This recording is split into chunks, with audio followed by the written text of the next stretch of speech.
ہمارا ہے کہ عیسیٰ تو توحید پرست تھا، تم بتوں کی پوجا کیوں کرتے ہو؟ موسیٰ تو توحید پرست تھا، تم بتوں کی پوجا کیوں کرتے ہو؟ تم ابراہیم کے اولاد ہونے کا دعویٰ کرتے ہو تو ابراہیم نے تو شرک نہیں کیا، تم شرک کیوں کرتے ہو؟ موسیٰ نے تو شرک نہیں کیا، تم شرک کیوں کرتے ہو؟ عیسیٰ نے تو شرک نہیں کیا، تم شرک کیوں کرتے ہو؟ اللہ تعالیٰ نے ان کی مثال دے کر پھر ان کو یہ بتایا کہ تمہارے پاس نبی رحمت جناب سید العالمین محمد رسول اللہ صلی اللہ تعالیٰ علیہ وآلہ وسلم اللہ کے برحق رسول ہیں، لہذا تم شرک سے تائب ہو کر اللہ کے دین کو قبول کر لو۔ پھر اسی طریقے سے ان آیات کے ضمن میں اللہ تعالیٰ نے آسمان و زمین کے پیدا کرنے، بارش کو نازل فرمانے، مختلف چیزوں کے جوڑے بنائے جانے، دریاؤں اور سمندروں میں کشتیوں کو رواں دواں رکھنے پر اپنی الوہیت اور توحید سے استدلال فرما کر مشرکین مکہ کو پھر ڈرایا کہ تم اپنے رب پر ایمان لے آؤ، شرک کو چھوڑ دو۔ اس کے بعد اللہ تعالیٰ کے ذکر سے اعراض کرنے والوں کو ڈرایا اور لوگوں کو آخرت کی دائمی نعمتوں کی طرف رغبت دلائی ہے، اور ان پر اس احسان کو یاد دلایا کہ اللہ تعالیٰ نے ان کے نبی پر جو قرآن نازل کیا ہے، وہ جس طرح نبی صلی اللہ تعالیٰ علیہ وسلم کا شرف اور آپ کی فضیلت ہے، اسی طرح اہل مکہ کا بھی شرف اور آپ کی فضیلت ہے، لیکن یہ اسی صورت میں ہوگی کہ آپ نبی پاک صلی اللہ تعالیٰ علیہ وآلہ وسلم پر ایمان لے کر آئیں۔ یہ اللہ تعالیٰ نے جو ہے وہ کفار مکہ اور مشرکین مکہ کو شرک سے بچنے کی تعلیم ارشاد فرمائی۔ اس کے بعد سورۃ الدخان ہے، اور یہ سورہ دخان جو ہے یہ بھی مکی صورت ہے، اور اس کی 59 آیات ہیں اور اس کے 3 رکوع ہیں۔ اس صورت کے اندر بھی اللہ نے قرآن کی عظمت کو بیان فرمایا، اور اس صورت کے اندر رب کریم جو شب برات کی عظمت اور فضیلت کو بیان فرماتا ہے کہ فیہا یفرق کل امر حکیم، کہ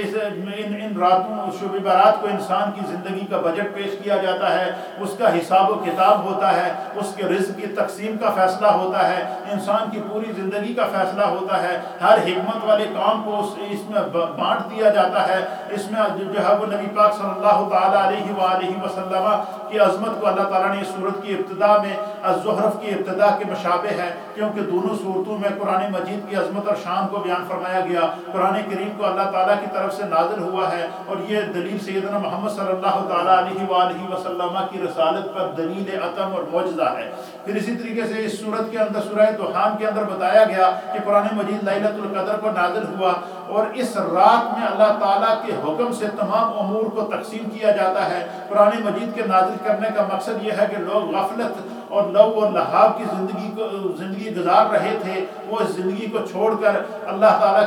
کی توحید اور نبی اکرم صلی اللہ تعالیٰ علیہ وآلہ وسلم کی رسالت پر پکا ایمان لے کر آئیں اور شرک کو چھوڑ دیں۔ اللہ تعالیٰ ان کو جو ہے وہ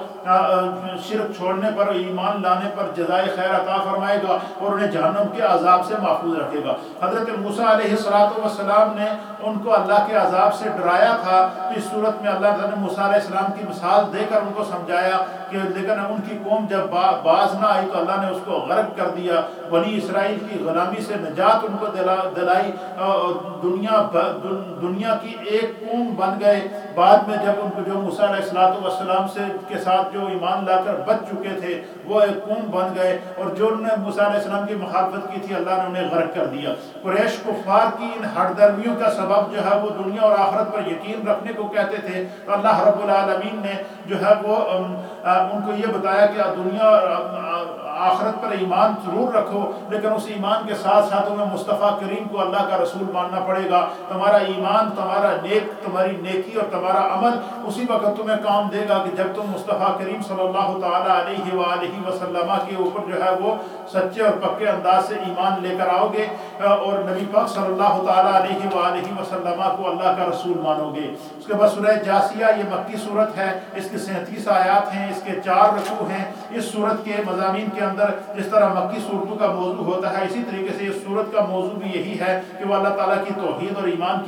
کی دعوت اور سیدنا محمد صلی اللہ علیہ وسلم کی رسالت کی تصدیق کرنے کی تعلیم اللہ تعالیٰ نے ارشاد فرمائی ہے کہ نبی پاک صلی اللہ علیہ وسلم کو تسلیم کرو اور قرآن مجید کو اللہ کا کلام تسلیم کرو، آخرت پر ایمان لے کر آؤ، اور جو اللہ تعالیٰ پر ایمان لائے گا اور قیامت آنے والی ہے، مرنے کے بعد دوبارہ زندہ ہوگا، میدان حشر قائم کیا جائے گا، کفار کے ان باطل عقائد کا رد اللہ تعالیٰ نے سورۃ الجاسیہ کے اندر ارشاد فرمایا۔ سورہ جاسیہ میں اللہ نے فرمایا کہ آسمانوں اور زمینوں کو پیدا کرنے اور حیوانوں اور مویشیوں کی تخلیق، دن اور رات کو لانے اور بارش نازل کرنے، ہواؤں اور فضاؤں کو جاری کرنے سے اللہ تعالیٰ کے وجود اور اس کی وحدانیت پر استدلال خداوند قدوس نے خود فرمایا کہ اللہ کی اتنی قدرتیں دیکھنے کے باوجود اگر تم شرک کرو گے تو پھر تمہارے عقل پر سوائے پردے کے اور کچھ نہیں ہے۔ جاہلیت مشرکین کو اللہ تعالیٰ نے بیان فرمایا اور اس کے مقابلے میں اسلام کی ملت بیضا کو اللہ نے بیان فرمایا، شریعت معتدلہ کو اللہ نے بیان فرمایا، نبی پاک صلی اللہ علیہ وسلم جو دین لے کر آئے اس کی حقانیت کو اللہ تعالیٰ نے سورہ جاسیہ کے اندر بیان فرمایا،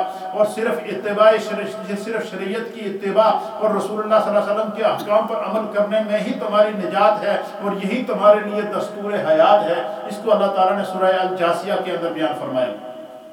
پھر اللہ تعالیٰ نے سورہ جاسیہ کے اندر بیان فرمایا کہ اللہ تعالیٰ مشرکین کا رد فرمایا کہ مرنے کے بعد دوبارہ اٹھنے کے وہ منکر تھے، حشر اور نشر اور حساب و کتاب کا انکار کرتے تھے۔ اللہ تعالیٰ کی یہ عظیم و شان قدرت کا مالک ہے، اس نے آسمانوں اور زمینوں کے درمیان ہر چیز کا وہ مالک ہے، اور جب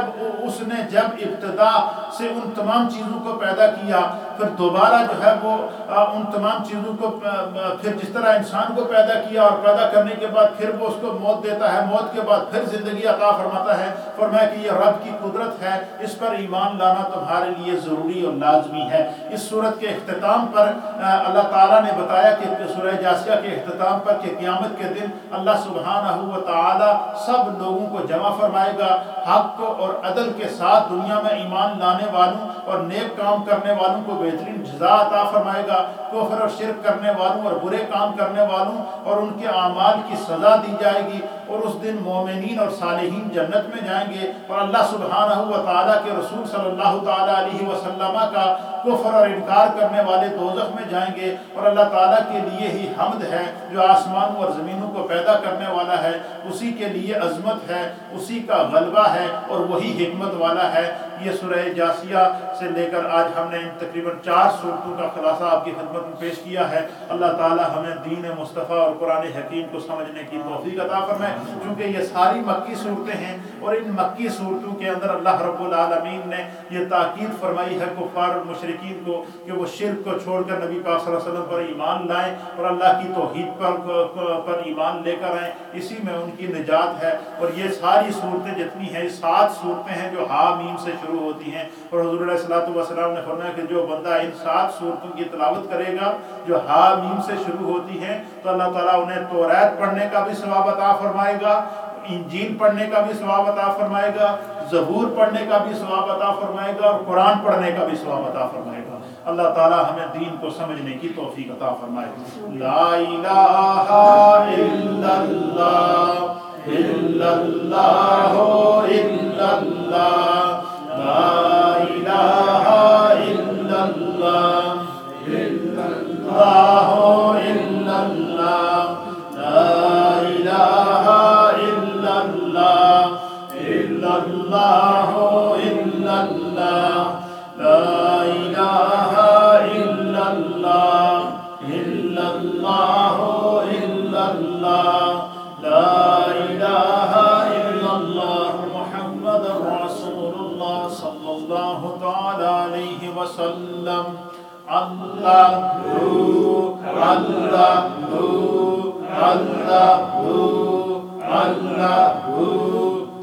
اللہ اللہ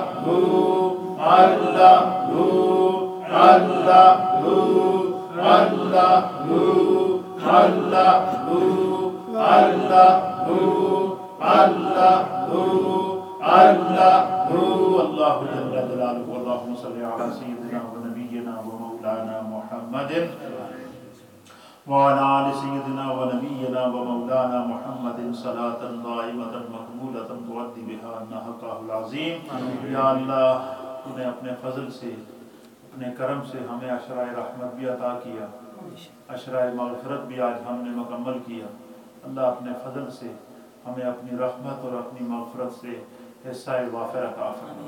ہمارے صغیرہ اور کبیرہ گناہوں کو معاف فرما۔ جتنے دنیا بھر میں لوگ حالت اعتکاف میں کچھ شروع کر رہے ہیں، کچھ نے شروع کر دیا ہے، اللہ یہ تیرے در کے مہمان بننے والے ہیں، اللہ ان تمام کے اعتکافوں کو قبول فرما، ہم سب کے گناہوں کو معاف فرما،